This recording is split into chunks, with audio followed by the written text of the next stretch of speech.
వచ్చిన తర్వాత అనంతపూర్లో కానీ లేదు పల్నాడులో కానీ విచారణ జరిగిన తర్వాత చాలామంది నేరస్తులు, ముఖ్యంగా దీనిలో నేరస్తులు పోలీసు వారే, బయట వారు ఏం కాదు.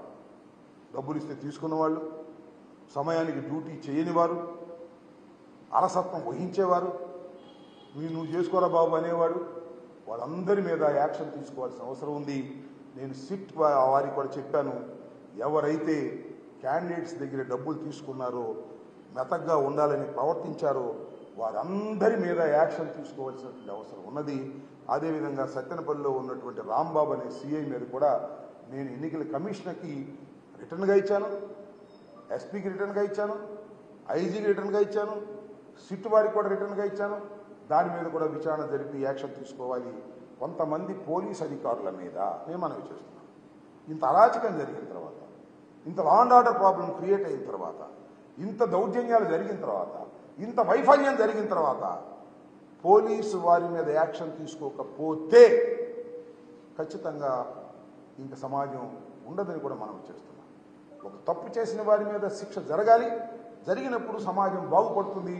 మళ్ళీ భయం వేస్తుంది, ఎస్ మనం డ్యూటీ సరిగ్గా చేయకపోతే ఇంకా మనకు శిక్ష తప్పదు అనేటువంటి భావన కలిగే విధంగా ఈ సిట్ న్యాయం చేస్తుందని, ఖచ్చితంగా ఎవరైతే పోలీసు అధికారులు అలసత్వంతో ఉన్నారో, ఎవరైతే కరప్ట్ అయ్యి డ్యూటీని చేయలేదో వాళ్ళందరి మీద వేటు వేయవలసిన అవసరం ఉంది.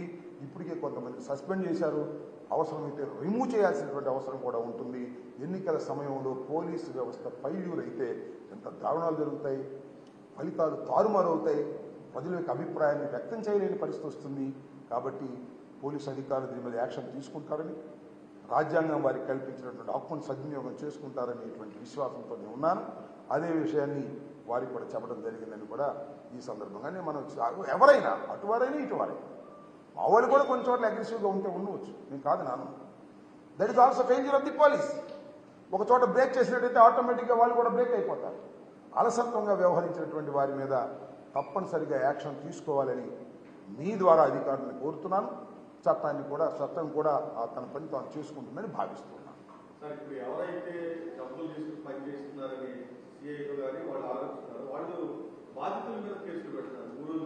ఎస్, ఏంటంటే ఎవరైతే తెలుగుదేశం దగ్గర డబ్బులు తీసుకుని యాక్ట్ చేస్తున్నారో ఇప్పుడు ఏం చేస్తున్నారంటే, చిన్న విషయం, ఒక జెన్యూన్ కేసు ఉందనుకో, genuine case counter case false case పెట్టిస్తున్నారు. ఈ police officer for example Rambabu అన్ని ఎస్ఐలకి ఫోన్ చేసి ఆ కేసు రిజిస్టర్ చేయండి, ఈ కేసు రిజిస్టర్ చేయండి అని చెప్తున్నాడు.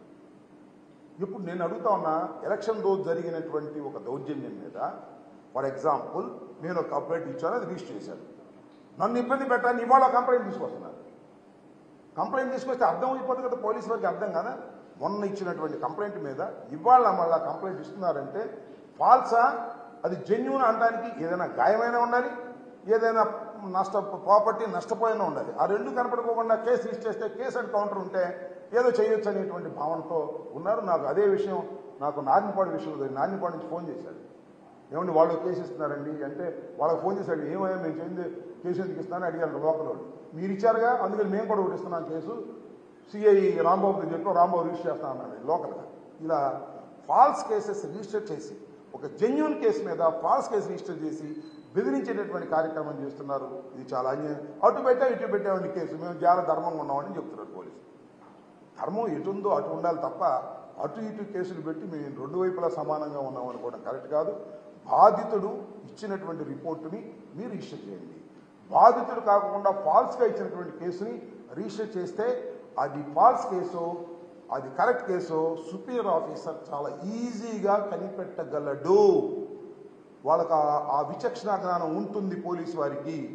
ఎస్పీ న్యూగా వచ్చేటువంటి ఎస్పీ గారు వాటిని పరిశీలించాలని, వాటిని రివ్యూ చేయాలని, సిట్టును కూడా వాటిని రివ్యూ చేయాలని, which is the false case, which is the correct case తెలుసుకోవాలని, ఫాల్స్ కేసు రిజిస్టర్ చేసినటువంటి స్టేషన్ హౌస్ ఆఫీసర్ మీద యాక్షన్ కూడా తీసుకోవాలని నేను ఈ సందర్భంగా కోరుతున్నాను.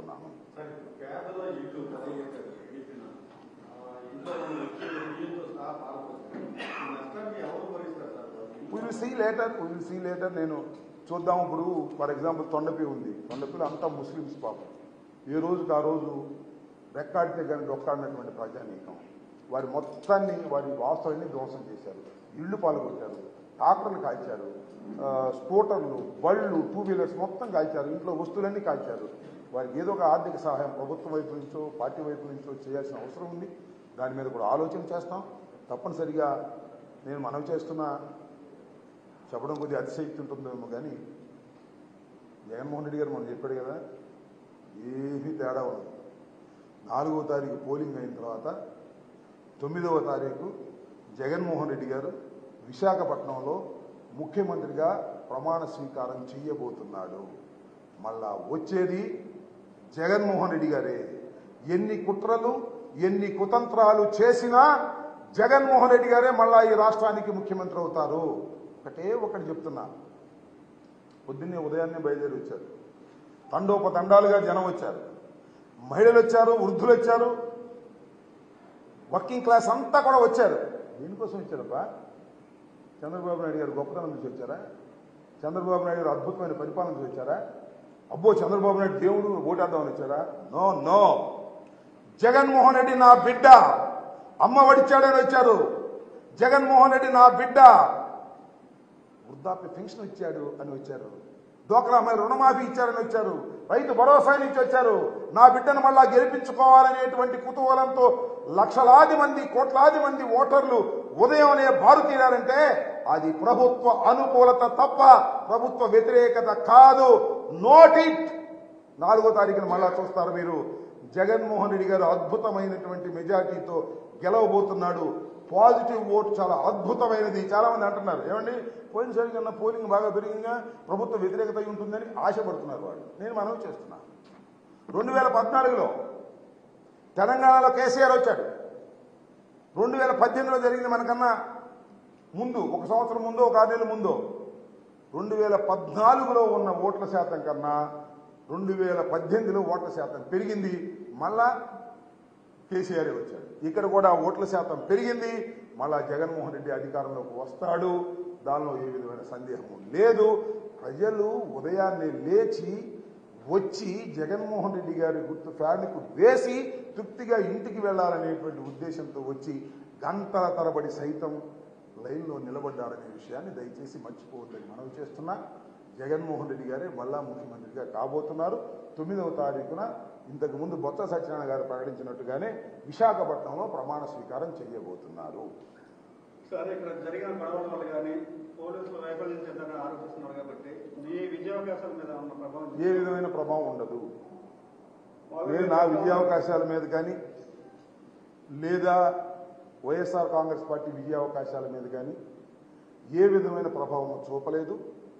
కొన్ని చోట్ల సైక్లింగ్ లాగా రిగ్ చేసుకున్నారు. ముఖ్యంగా నార్నిపాడు, చీమలమర్రి, దమ్మాలపాడు గ్రామాల్లో వాటి మీద నేను రీపోలింగ్ అడిగాను. ఎలక్షన్ కమిషన్ రీపోలింగ్కి సుముఖంగా లేదు ఎవరని చెప్పారు. దీన్ని అవసరమైతే I will go to the court also. నాకేమి ఓటమి భయంతో కోర్టుకు వెళ్తున్నాను అనుకోకండి. అసలు ఇలా రిగ్గింగ్ జరిగినప్పుడు ఇంత అడ్వాన్స్డ్ సొసైటీలో 2-3 కూర్చుని వారి గుర్తు మీద నొక్కునే పరిస్థితి వచ్చినప్పుడు why you are not open the camps ఏదైతే ఉన్నాయో, మన దాన్ని ఏమంటారు, ఎఫ్ క్యాంప్స్, అవి ఓపెన్ చేస్తే కదా అర్థమయ్యేది. ఎందుకు ఓపెన్ చేయరు అనేది నా పాయింట్. ఒకసారి ఓపెన్ చేసి ఎవరైతే దొంగ ఓట్లు వేసుకున్నారో వాళ్ళని రీపోల్ చేసి మనం శిక్షించామనుకోండి, ఇలాంటి వాటికి పరిసమాప్తం అవుతుంది. దానికోసం నేను I'm trying to approach the court.